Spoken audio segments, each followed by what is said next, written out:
Can a 1% change in income or expenses really make a difference in how your retirement finances play out? Hi, I'm Garrett Ray, financial planner here at the Wealth Guardians and the Ray Financial Group. And I'm Brice Payne, and you've entered The Vault, the Wealth Guardians video series on all things pertaining to retirement planning.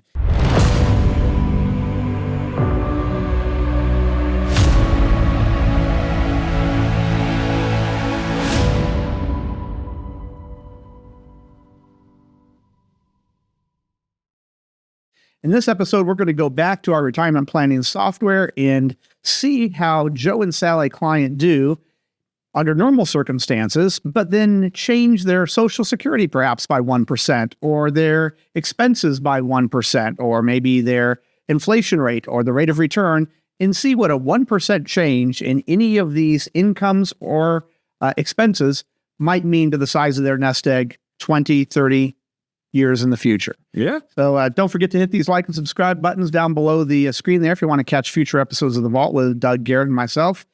And let's go ahead and jump into this one. Garrett, we've already done a Vault with this retirement analyzer software, and people seem to have a good liking to it. So we thought we'd pull it out here again and just see what else we can do to play around with it. Yeah, and while you're doing that, Brice, I think it's important to kind of bring up that, once Brice brings the screen up here, these types of questions are questions that Brice, Doug, and myself get all the time from clients. Hey, what is our outlook, come to be if inflation does stay high or goes 1% higher than expected?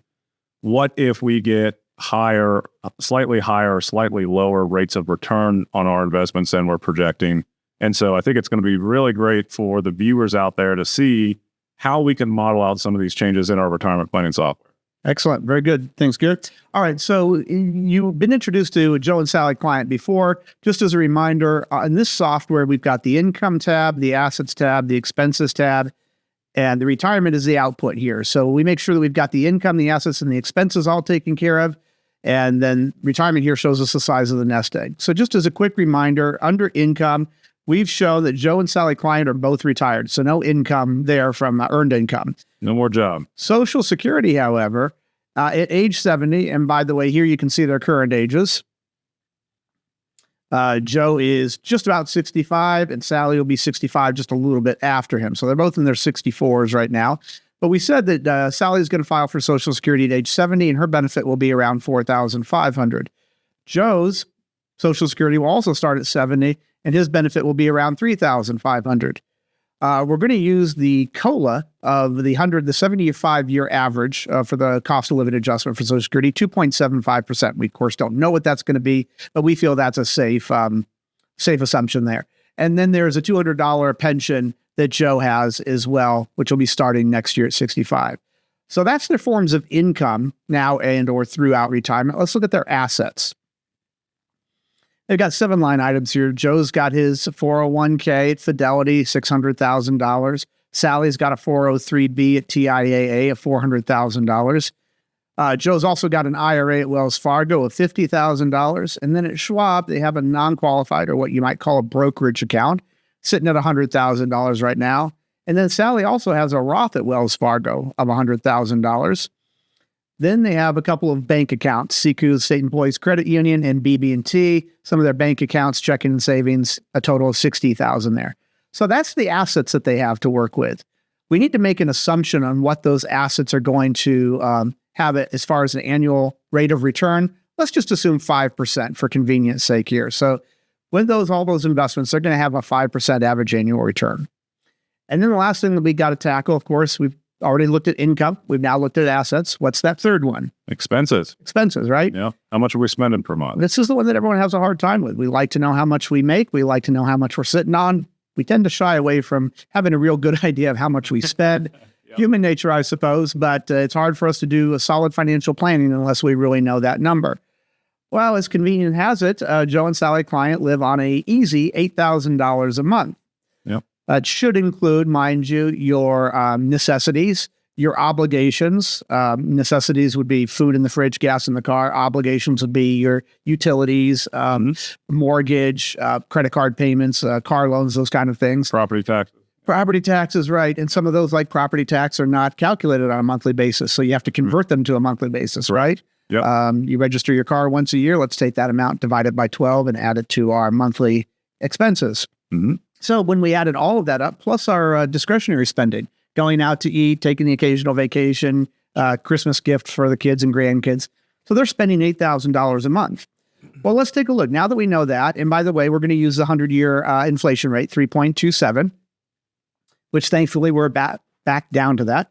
We've had a couple years higher than that, but that's the 100-year average there. So once we update income, assets, and expenses, we can go to the retirement tab and see what over here on the left, or the far right, sorry, is their size of their nest egg. Mm-hmm. So this is the year 2024 because they're both retired. Here's Joe's age, Sally's age. Pension income starts next year at 65. And that's going to be their only form of income for a while, right? They didn't start Social Security until down here at age 70. So this year they don't have any earned income, but they're not taking Social Security yet. So whatever their expenses are, they're going to have to take from their investments, right? So you take this column, the pension income, and the Social Security column, you add them together and you subtract their tax brackets, which means here's their net monthly income. But here's their net monthly expenses, right? So that's quite a deficit. In fact, it's a deficit of $8,115. So we're going to have to take this amount from our investments on a monthly basis. Yep. That's fine. If we've got a lot of investments that can get us through until when we file for Social Security, outstanding. You'll notice that that size of that deficit goes up a little bit year by year. Well, that would be because of inflation, right? So they're going to have to take a little bit more out month after month to satisfy their spending needs. But then something happens here. Their expenses stay the same, but look at their income. That's because they've now both filed for Social Security. So now they have a very small deficit of only $1,583. And then you can see that that's going up again, little by little by little. Over here, we can keep an eye on the size of the nest egg. And let's go ahead and say 85 for this. Well, let's say 90 for this one, Garrett. Okay. So let's scroll all the way down to age 90 here in the year 2050. And after we adjust for inflation right there, their net monthly income is now $13,710. Their expenses are $18,567, which means they're going to have to take a distribution from their investments of $4,857 just to be able to pay the bills. That is 3.07% of the principal of their accounts. Yep. So we can see that the size of their nest egg is going down little by little. Yep. Okay. I can see that. And so when we get to the year 90, there we go. They've got $1.1 million. Great. But let's go ahead and maybe play around with this. Let's change their Social Security by 1%. Garrett, should we do it 1% up or 1% down? Well, I don't think you would typically see it be adjusted down. No, you won't. But if we just want to play around with what would a 1% less Social Security mean to them, we can go up if you want. Let's go ahead and go up. Yeah. So let's say that our COLAs were a little bit larger than that. Gary, you've got the calculator, don't you? 4,500. Oh, you don't have a calculator? Don't have a calculator. I didn't break it on him. All right, so let's go ahead and do this. Well, Garrett's the engineer. He should be able to do this in his head too. So 4,500, a 1% increase to that would be plus 1%. That'd be 4,545. Yep. 4,545. And let's go ahead and do the same thing now to Joe's. So he had 3,500. Yeah. Plus 1%. Yeah, 3,535. Yeah. There we go. We've now increased their Social Security by 1%. Let's go back in and see what that looks like at age 90. Yep. If that changed anything really substantially at all. What was it, Garrett? It was about a little bit. It was 1.13. So now they're at 1.19. Okay. Yep.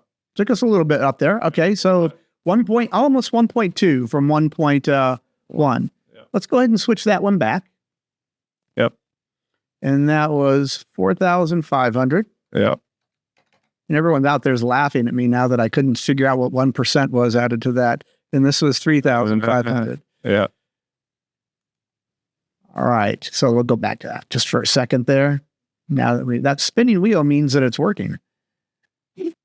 And here's age 90. So yeah, it was 1.13. So we went up by what? About $160,000? Yeah. About. Okay. Yeah. All right. what if we don't change Social Security? What if we change, what else we want to change? We went up by about $60,000. Oh, 60, I'm sorry. 1.9 to 1. You're right. Yeah. All right. So let's now change the inflation rate. I'm going to play around with that for a minute. And for that, we're going to go over here to expenses. And instead of 3.27, we'll go with 4.27. A little bit more than what the 100-year average is on inflation. I would expect this to be a pretty significant. This should be pretty big. Yeah. This is going to be bigger than the Social Security was, right? Because we're applying this to all of their expenses, not just a little bit For of the their entirety of their retirement. Right. Yeah. Remember that Social Security was not 100% of their income. Right. So going down now to age 90. Oh, look at that. Money actually ran out at that exact age. Yep. So that shows the power. The power of just 1% more of inflation a year. That's a huge change there. Yep. All right. We got a couple that previously had money all the way to age 100, and now they run out 10 years earlier. How about that? So you want to make sure that you're really being as accurate as reasonably possible with your inflation predictions there. You don't want to underestimate that one, right? Yep. Or even for the viewers out there, if you don't have inflation at all considered in any of your retirement planning, now is the time. Garrett, we have seen that where people come in with their own retirement plans. Hey, I just want you to confirm this for me. Did I miss anything? Yeah, you missed inflation. Yeah. Oh, that's right. Okay, so let's go ahead and plug inflation in there, and then it doesn't look quite as rosy for them. No. We have had, Garrett, that we really do feel that 100-year average inflation rate of 3.27 is a reasonable number to use. I've had some clients come in here and they want to say, well, let's assume 9% inflation, Brice. Well, I mean, we can do that. I can plug 9% into the software here, but let's assume that your car can get 1,000 miles to the gallon too. Well, how much are you going to spend on gas? Right. It's not probably a really realistic prediction or assumption to make there. 9%, we're not going to have that. Now, are there going to be some years where it might be 9%? Yeah, possibly. Perhaps. We've gotten close there in the last couple of years, but is it average? Probably not. Probably not. All right, so now we've taken it back down to the 3.27, and we go back to the age 90 there, and we can see it, 1.13. Let's change one more thing here, Garrett. Let's change the rate of return on the investment, shall we? Yeah. Let's take a look at that. Let's go over to our assets, and we tell the software what is our overall rate of return right here. And let's just go ahead. Can I change it here? Yeah. What if we say, hey, you know what? We really think we're going to get 6% on our rate of return rather than 5%. And 5% is relatively conservative. So, let's say if we had a slightly higher tolerance for risk, we could go up to that 6%. Let's take a look. Bit more risky type of portfolio in here. What does 6% get us as opposed to 5%? Holy moly. Yeah. Look at that. So here's our age 90. Yep. You went from 1.13 to 1.8. 8. Yeah. Wow. Yep. Almost $700,000. It's not quite a double, but over by a third increase in their overall portfolio. Mm-hmm. Man. All right. So that's just showing you the power of 1%. We can change all different kinds of things here. Inflation rate of return, expenses, Social Security. Maybe somebody's a landlord and, they think they're going to get 1% more in their net returns or the net proceeds from being a landlord. Maybe you're going to have your job for 20 more years and you were assuming 2% salary increase. Now let's assume 3%. Absolutely. Yeah. The software becomes very powerful. Any scenario that you can imagine that has a very realistic probability of occurring. Like if you know that your job is pretty good at providing a 3 to 4% wage increase every year, we can plug that in. To use your landlord situation, if you intend to raise your rents on your tenants by, let's say, 5% over the next 2 to 3 years, we can plug that in. And so you can really start to fine tune the family's retirement plan this way. Yeah. Powerful software. And this software is actually for any of our clients. They love this because we use this with them on an annual review. They come in, they actually want the new updated version printed out for them. We've updated their assets, we've updated their Social Security and all that. And it's usually an improvement from the prior year. Not always, but usually is. And they have a version of this software that they can log into at home and make any changes they want to on their end, and it won't impact our mother version here that we have at the office. Yep. Clients really love to use that, some more than others. But anyway, there you go. That's just a quick tour of what 1% can change in the outcome of your retirement, whether it's an income, whether it's an increase in income, a decrease in income, an increase in expenses, or a decrease in expenses, or something like inflation or rate of return as well. At any rate, thought we'd take you on that quick little tour there since we got so much positive feedback on the last one that we did with this software. At any rate, I'll bring your attention again once more to these like and subscribe buttons down there. If you haven't already, go ahead and click on those so you catch all the future episodes of The Vault with Doug, Garrett, and myself. That's going to wrap it up for this episode. I'm Brice Payne. And I'm Garrett Ray. And this has been The Vault.